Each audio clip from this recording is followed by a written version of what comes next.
کہتے ایک دن میں جنگل میں شکار کرنے گیا تو کچھ جانور کم نظر آئے، صبح سے لے کر میں گھومنے لگا، عصر کا وقت ہو گیا، کوئی شکار نہ ملا۔ اب میرے دل کے اندر یہ ڈر تھا کہ اگر مغرب مجھے یہیں ہو گئی تو مجھے کوئی درندہ کوئی جانور پریشان کرے گا۔ اسی پریشانی کے عالم میں دائیں بائیں دیکھ رہا تھا کہ ہرنی کا ایک بچہ مجھے نظر آیا۔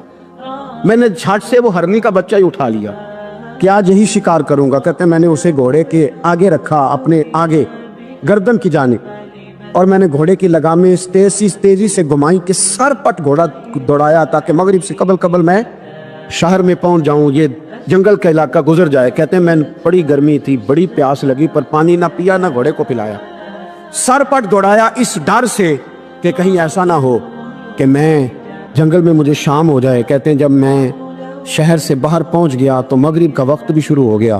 کہتے ہیں ابھی میں پہنچا ہی تھا، میں نے وہاں گھوڑے کو روکا، خود بھی پانی پیا، جانور کو بھی پلایا۔ کہتے ہیں ذرا میں نے آنکھ اٹھا کے دیکھا تو جس ہرنی کا میں بچہ لایا تھا وہ بھی دوڑتی ہوئی میرے پیچھے آ گئی۔ کہتے ہیں وہ پیچھے میرے کھڑی ہے، پتہ نہیں کہاں سے بیچاری دوڑی، میرا تو گھوڑا تھا اور میں نے تو سانس بھی نہیں لیا۔ 1.5 گھنٹہ 2 گھنٹے میں بھگاتا لایا اس جلدی میں کہ باہر آنا ہے۔ کہتے ہیں پلٹ کے دیکھا تو اس کی سانس پھولی ہوئی ہرنی کی اور للچائی نظروں سے مجھے دیکھ رہی ہے۔ دل کے ایک کونے سے آواز آئی کہ آج تو 2 شکار ہو گئے۔ بچہ تو پکڑا ہی، اس کی ماں کو بھی قابو کرتا ہوں تاکہ ڈبل شکار ہاتھ آئے گا۔ کہتے ہیں پھر اندر سے میرا درد بولا، اندر سے میرا رحم بولا، ایک ماں اپنا بچہ لینے آئی ہے اور اس طرح تو اسے تکلیف نہیں دی جا سکتی کہ اسے بلیک میل کر کے ماں کو بھی رکھ لیا جائے۔ کہتے ہیں جب میں نے اس ہرنی کی طرف دیکھا تو اس کی نظروں میں سوال تھا، اس کی نظروں کے اندر سوال تھا، کچھ مانگ رہی تھی۔ کہتے ہیں میں نے اس بچے کی پشت پر ہاتھ پھیرا، پھر میں نے بچہ چھوڑ دیا۔ کہتے ہیں اس نے پہلے بچے کو بازوؤں میں لیا، پھر اپنی زبان سے اپنا بچہ چاٹنے لگی۔ کہتے ہیں پھر وہ جب جنگل کی طرف جانے لگی تو ایک دفعہ اس نے میری طرف دیکھا، دوسری دفعہ اس نے آسمان کی طرف دیکھا۔ زندگی میں مجھے اتنا سکون کبھی نہیں آیا تھا جتنا آج آیا۔ کہتے میں گھر گیا، عشاء کی نماز پڑھی، پاک وضو میں بستر پہ لیٹ گیا۔ لوگوں میرے نصیب دیکھو، مجھے مدینے والے محبوب کا دیدار نصیب ہوا۔ رسول کریم علیہ السلام میری خواب میں آئے، میں رونے لگا، گھر مہک اٹھا، پھول کھلنے لگے، خوشبوئیں بکھرنے لگی۔ کہتے محبوب کریم تشریف لائے، اور کیا خوبصورت جملہ ہے، اگر تجھے بادشاہ بنا دیا جائے تو انسانوں کے ساتھ بھی اسی طرح رحم کرے گا نا جس طرح آج ہرنی کے ساتھ کیا ہے۔ اگر تجھے بادشاہ بنایا جائے تو رویہ یہی رکھے گا یا بدل جائے گا؟ کہتا میں رو پڑا، میں نے کہا یا رسول اللہ میں تو غلام بننے کے بھی قابل نہیں، تو بادشاہ کیسے بنوں گا؟ فرمایا تیری آج کی ادا بڑی پسند آئی ہے، عرش کے مالک نے تجھے بادشاہ بنانے کا فیصلہ کر لیا، تیری یہ ادا بڑی بھائی ہے، بڑی پسند آئی۔ فرماتے ایک ہرنی کے بچے پہ رحم کھایا تھا، رب کریم نے مجھے بادشاہی عطا فرما دی۔ ہم نہ سیاست سے بادشاہی لینا چاہتے ہیں، سیاستدانوں کے اپنی جیب سے اشتہار چھپوا کے بادشاہی لینا چاہتے ہیں، ڈیرا بنا کے بادشاہی لینا، نہ بادشاہی تو رحم کرنے سے ملتی، بادشاہی تو شفقت کرنے سے ملتی، بادشاہیاں تو اللہ کی مخلوق سے پیار کرنے سے ملتی۔ وہ شخص کہتا ہے کہ میرا ظرف یہ تھا کہ 4-5 دینار ملیں گے، تو امام حسین فرمانے لگے تھوڑی دیر بیٹھ جا، رزق آ رہا ہے۔ تو امام حسین کو حکومت وقت کی طرف سے 5 تھیلیاں ملی، جس میں ایک تھیلی میں 500 اشرفیاں تھیں، 5 تھیلیاں آئیں، لیکن اس کو آنے میں ذرا دیر ہو گئی۔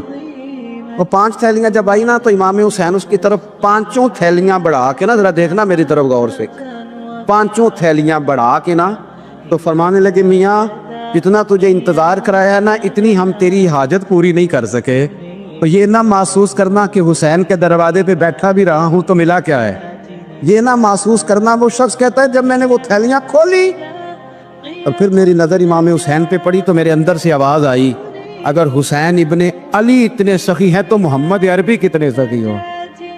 اگر یہ معیار ان کا ہے، ان کا یہ معیار ہے، اور خود بھیک دیں خود ہی کہیں منگتے کا بھلا ہو، خود کہنے لگے جتنا انتظار کرایا ہے اتنی تیری مدد کر سکے۔